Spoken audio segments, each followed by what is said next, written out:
get started by finding out why observation alone is not enough to answer our questions about the world. Remember that questions play a central role in our endeavor to find out things about the world. All insight, at some point, had something to do with a question. A moment of thinking, that's weird. I wonder why this is so. Or, how does this work? Or, what if? From the previous chapter, you remember that some questions are harder to answer than others, and that there are questions where we are doubtful if we can answer them at all. Therefore, it makes sense if we try to formulate our questions in a way that gives us a good chance to answer them.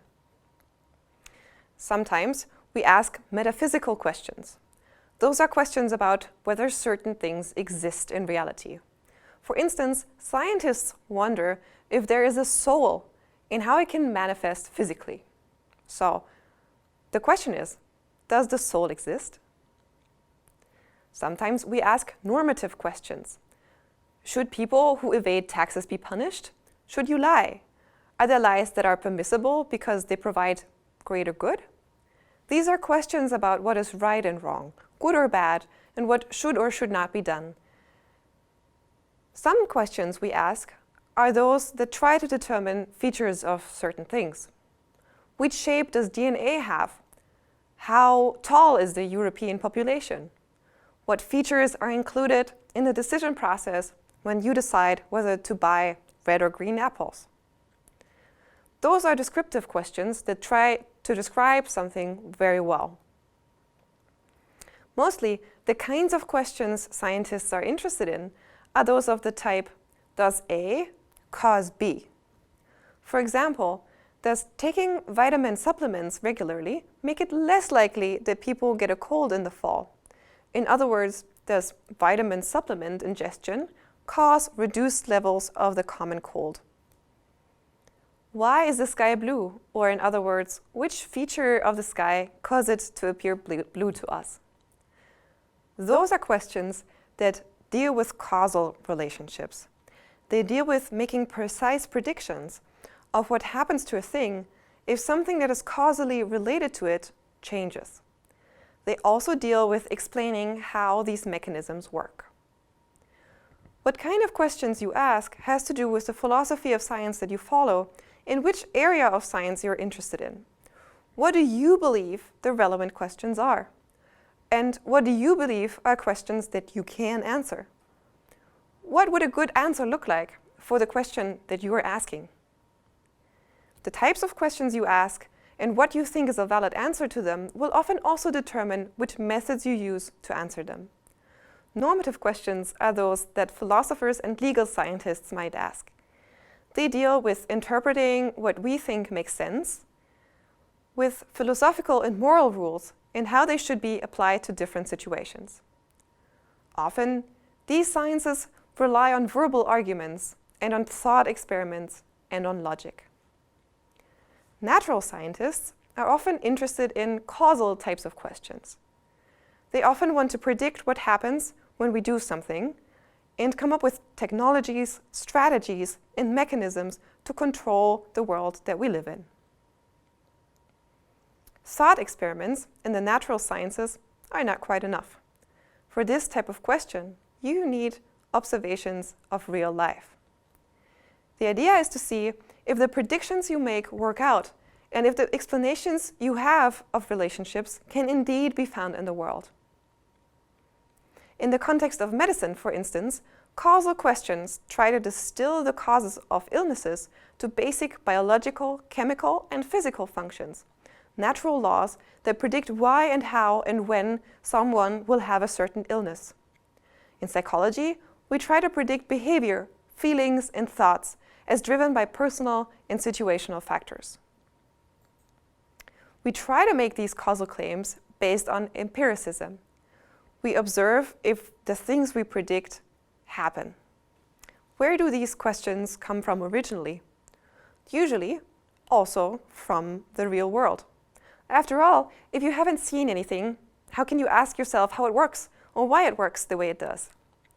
by seeing things, what I mean is that you observe the world around you, that you listen to and read about what others think about the world, or that you learn about scientific evidence about something and think further about it.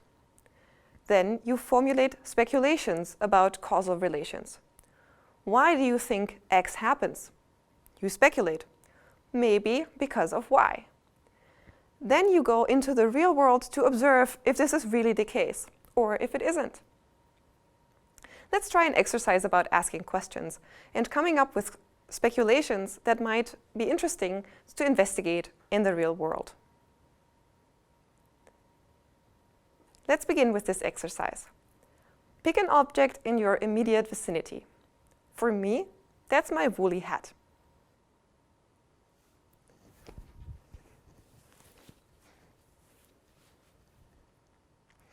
What's your object? Describe it and its functionalities or activities. What are you looking at? What does it look like? And what does it do? Next, ask some more questions about the object, its looks and its functionality. Why does it look the way it does? And how does it do the things it does? Finally, try to come up with some speculations or hypotheses to try to answer the questions you asked yourselves in the previous step. Take some time to complete this exercise and then return to this video so we can move forward together. Okay, now let me tell you more about my hat. My hat is black and it's made from wool. It's been knitted from wool in a shape to fit an average adult head. It's a one-size-fits-all item. And it has an artificial fur bauble on top because that's fashionable right now and buying real fur is considered cruel. It's winter here at the moment and it's quite cold outside, so I have this hat with me to keep me warm.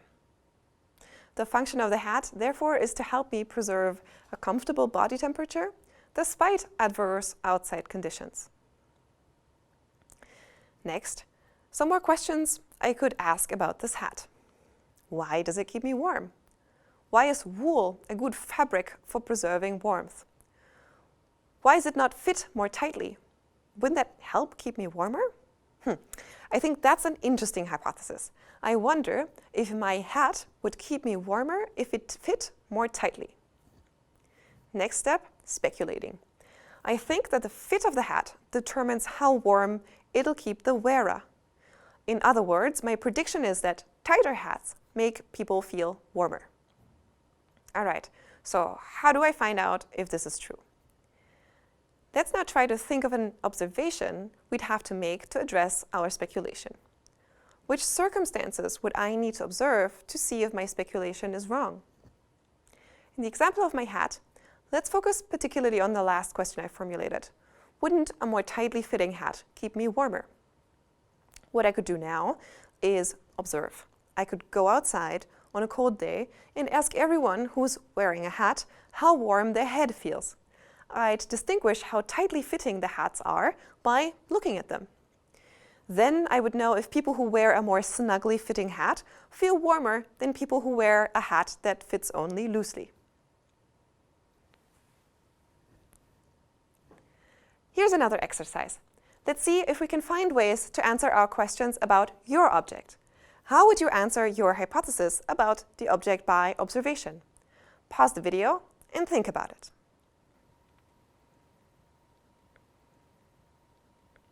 Now, that seems like a good way to go about answering our question, right? So why would you even think that this kind of observation alone could not be enough? Let's go back to the example of my hat. I wanted to go out and ask people how warm they feel and compare if people who wear more snugly fitting hats feel warmer. What could go wrong? Quite a number of things, as it turns out. People's hats may differ in more ways than just in the fit. For instance, some people may have hats made of different materials or knit more loosely so that the specifics of their hat may impact their hat's ability to keep them warm.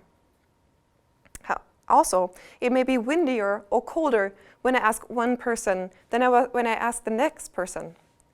Finally, the people themselves may have different characteristics.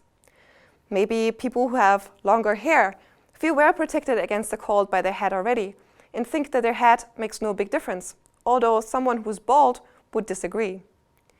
Do people also wear a scarf? Maybe a scarf-hat combination is extra effective in making people feel warm. So the external circumstances in which I conduct my survey may influence how effective people feel their hat is keeping them warm. Oof. I'm sure you could come up with more examples of things that we could miss. Now, revisit your own example from earlier. Pause the video and think about which problems you might encounter while trying to find an answer to your question using observation only. So what we have done is shown a number of alternative explanations for why people may feel their hat is more or less effective in keeping them warm, other than the one explanation we were originally interested in, that is the fit of the hat. What we want, though, is to exclude alternative explanations so that we can isolate a certain explanation of an effect. We want to make sure that we find out what the influence of one thing is on another. We want to make sure that we learn that what we learn informs us about exactly that relationship and is not clouded and obscured by other influencing factors. Isolating a certain relationship is tricky when you only have observation as a tool, though. Why? Well, because there are hundreds of possibilities for alternative explanations. We would have to record everything about the situation and try to find one that is exactly comparable to another. And just from our little exercise before, you can tell that this will be immensely difficult, if not sometimes impossible. That's why we often rely on experiments where we have these things under control. Nevertheless, there are things that you simply cannot do in an experiment. For instance, you can't assign people to different gender or to different nationalities or personality traits at the snap of your finger. To study such categories, we therefore have to rely on naturally occurring variation, and we cannot quite run an experiment. So there are some limits to where you can do experiments, and sometimes observation is all we have. In such cases, we have to be extra careful about the inferences we make. In this part of the course, we have exercised our ability to ask questions about our surroundings and to make speculations about the world. We have also practiced coming up with ideas how we could answer our questions using observation. At the same time, though, we have seen that observation alone is not always enough, because it cannot guard us against alternative explanations. Alternative explanations make it hard or even impossible to say if the question we were originally interested in has been answered properly. And by properly, we mean that we isolated the relationship we are interested in and make sure this is indeed the question we are addressing, without clouding our answer with noise and error. Sometimes, though, observation is all we have. In the next part of the course, we will take a look at what we can do instead of only relying on observations: running experiments.